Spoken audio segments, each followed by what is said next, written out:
Good evening, ladies and gentlemen. My name's Hunter here, Weather on the Go, on this Thursday, December the 4th, 2025. Just a quick update for you this evening to talk about the December outlook and what you can expect temperature-wise, precipitation-wise through the month. Who'll see the coldest temperatures and where the snow will be falling. We're going to give you the latest data, latest trends here as we go through the video. Make sure to subscribe to the YouTube channel, like and share it as well as hype the video. You can follow me on Facebook for more quick weather updates. The link for the Facebook page is in the description down below the video. So let's look here at the temperatures this evening. We are seeing some real big feedback from our snowpack here into the Midwest, into northern Illinois, and I was just outside taking the garbage out, folks. It is very cold out there. You're going to need to bundle up this evening if you have some evening plans with your significant other or anything like that, because it is definitely cold. 40 degrees below normal here into northern Illinois, and actually that extends up into Quebec this evening. And we look here at why we're seeing this is the polar vortex. One of the lobes of that did pivot its way through the northeastern U.S. over the last 24 hours. A secondary pivot to this is going to happen this weekend, although this will be more of a glancing blow to the upper Great Lakes. It's not going to be as powerful as what we just went through, but you do see our temperatures as we start off Friday morning going to be very chilly for the Ohio Valley, much of the Northeast up here into Quebec, where you start to see these deeper blues and purples.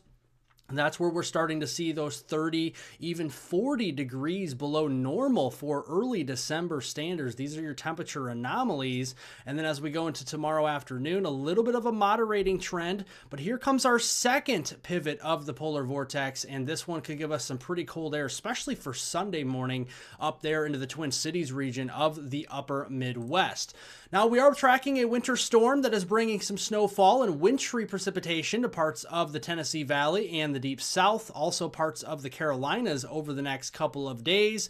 You can see this evening we got that rain snow line right over the Nashville area and the Music City and some snowfall. This is 10-to-1 ratio snow, so your wetter snowflakes falling there in southern Kentucky. Rainfall in green further to the south into Alabama, and as we go through the evening, it's going to cool off as the atmosphere naturally does, and snowfall will be overspreading parts of eastern Kentucky, southeastern West Virginia, and much of the state of Virginia here, with again that 10-to-1 ratio snow, maybe some wet snowflakes sneaking into the far northern tier counties there into North Carolina, and then rainfall further to the south. Could be some sleet mixing in on the transition zone between rain and snow, and that will really take you through your Friday morning commute. So in Roanoke, Virginia, for example, may want to allow extra time to get to your destination Friday morning if you're heading off to work or school. Make sure that you are getting the snow scrapers ready, the shovels ready, and bundling up, because it'll be cold, but it is definitely going to be slushy out there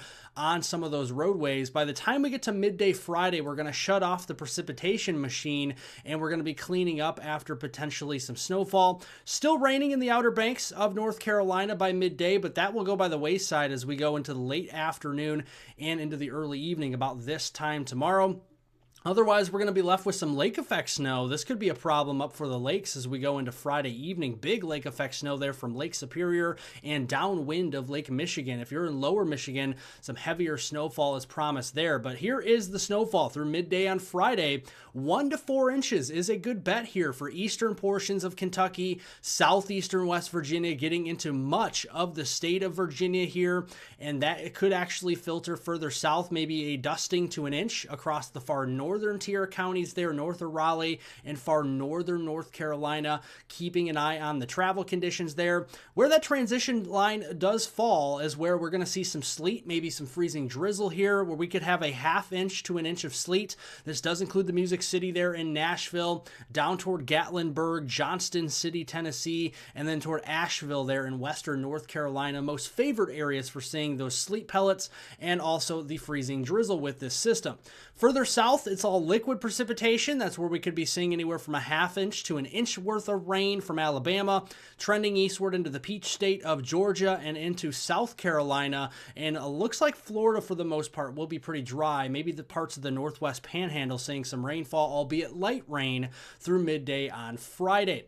The rest of us across the U.S. will be getting cold air as we go through Friday. We are going to watch another system coming in. This is a clipper system for the weekend that could bring some snowfall into the Dakotas, Iowa, Minnesota, and then eventually getting into northern Illinois and into the Great Lakes region for Saturday and Sunday. This could bring some lighter snowfall, some impacts to travel here as we go into the latter half of the weekend, and the National Blend of Models is showing a general, broad brushed area of 1 to 2 inches of snow, isolated 3-inch totals. This is going to be a fairly quick hitting clipper system from Alberta, and then you see the mountain snow out west here across the northern Rockies. The ski resort's going to be loving all this snowfall with feet of snow on the way, going through the morning hours on Monday, December the 8th. And obviously that lake effect snow this weekend going to be cranking up there for Lake Superior and downwind of Lake Michigan. So the upper peninsula, the lower peninsula of Michigan, definitely going to be seeing that lake effect snowfall this weekend. Heading into week 2 of December, this is Monday, December 8th through Friday, December 12th. We got that cross-polar flow continuing to give our winds from northwest to southeast. It's going to yank in some colder air from Canada, as we do have a deep snowpack still in Western Canada. We also have a snowpack here locally across the Midwest, and that will keep our temperatures pretty cool in the east as we go into week 2 here of December, and then a little warmer out to the west here because we have that ridge in place off the west coast, the strongest part of that ridge in Northern California. That's where we're going to see the most above average temperatures for the second week in December.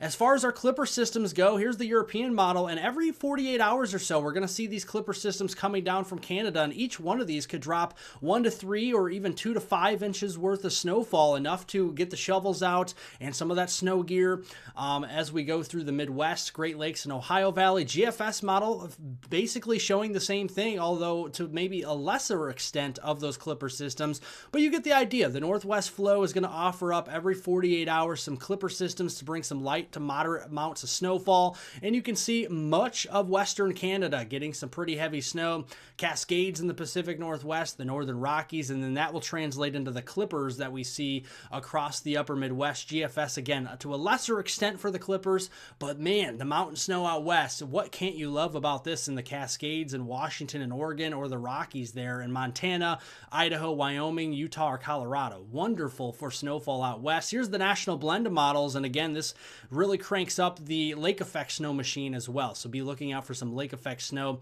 in this type of pattern. You get the northwesterly winds over the relatively milder lake temperatures. That creates cloud cover and thus snow showers.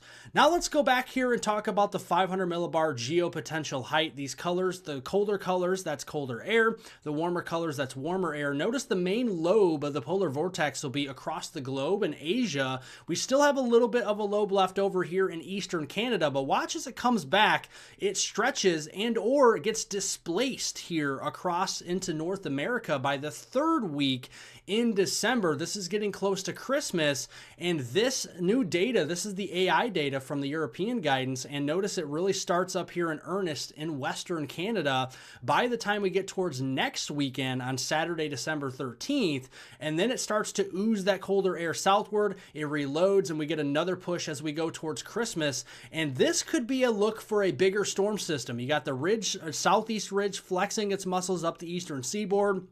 Milder temperatures, big trough starting to develop here out across Western Canada into the west, and right in between where that temperature battle zone is, there could be a stronger low pressure system closer to the Christmas holiday, and that's something we're keeping an eye on. There's that ridge that's going to eventually be progressing further east, and it'll move from the west to the eastern U.S. as we get towards next weekend. Trough starting to develop here in the Pacific Northwest, Western Canada. You got the big blocking up here toward the Aleutian Islands, and then here comes that huge trough that's going to be the focal point for the cold air, and then you get the ridge out east. This is a stormy look. If you love a white Christmas, folks, this is what you want to see as we get to the few days just before Christmas, and we'll be keeping tabs on this. Again, this is the AI data, does very well in the medium to long range. So that is the latest weather talk I do have for you this evening with the newest data that we have at our disposal. We'll have a new update tomorrow with more data that comes in overnight, so subscribe to the YouTube channel, like the video, share it, and hype it. Also, leave a comment in the comment section down below the video. Do you like snow? I want to know, so let me know down below, or are you more of a rain person? So let me know in the comment section below. Follow me on Facebook for quick weather updates. The link for that will be in the description down below the video, also pinned to the top of the comment section down below the video. Thanks for watching, everybody. Thank you all for your support, most importantly, and have a wonderful and warm rest of your Thursday out there.